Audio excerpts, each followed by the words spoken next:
I think I'm falling in love with my substance dealer, and now I'm facing the consequences. The very next day after we went out on our first sort of date, I swore to myself that I would reach out to Marshall and let him know how I was feeling. I had learned so much about him in the couple of months that he had been my dealer, and everything about him only pulled me further in. He was a volunteer firefighter, and he also worked as an electrician for 6 years before he started to sell full-time. He had this witty sense of humor, and he loved animals. He had a puppy of his own, and he was constantly talking about how much he loved her and showing me pictures. It was obvious he was a loving man. He was an uncle to his niece and nephew and also showed me pictures of them while wearing this big proud smile. I also knew he was good with his money, since he had 2 different BMWs that he always drove when I saw him. Anyway, I decided to confess my feelings, so even though my heart was in my throat, I rang him the very next day. He picked up after the first ring, and sounded excited as soon as he picked up. It was so cute. We spoke for a little while about how our days had been, then I told him I had something important to tell him. He said he did too, and he asked if I would rather speak in person. It surprised me, but I said yes. I was shaking with nervousness and excitement as he drove over, but when he pulled up, and I got in his car, the first thing I noticed was that he was holding a big bouquet of flowers. It was the first time I had seen this cool, collected man look nervous. He said that he meant to hide the flowers before I got in, and that he wanted me to talk first with no pressure. He was stuttering, and I felt my heart flutter as I began to tell him about how much I had enjoyed getting to know him, and that I thought he was an extremely handsome man as well. I listed the traits that I liked about him, and finally asked if he would be interested in going out.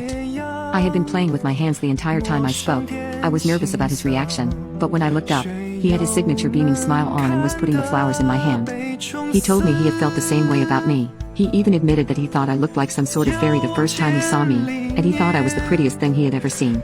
He said that seeing me was a highlight of his week, and that he was so happy when I started buying double my usual amount out of nowhere. He said he admired my strength and how I was so independent, and that he had never met anyone as special as me. I couldn't help it.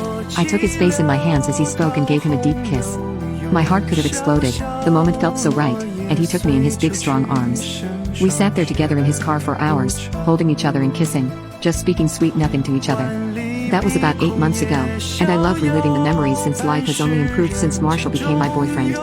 He is by far the most attentive, caring partner I have ever had. He pays for everything every time we go out, and even asked if he could pay my rent for the next year.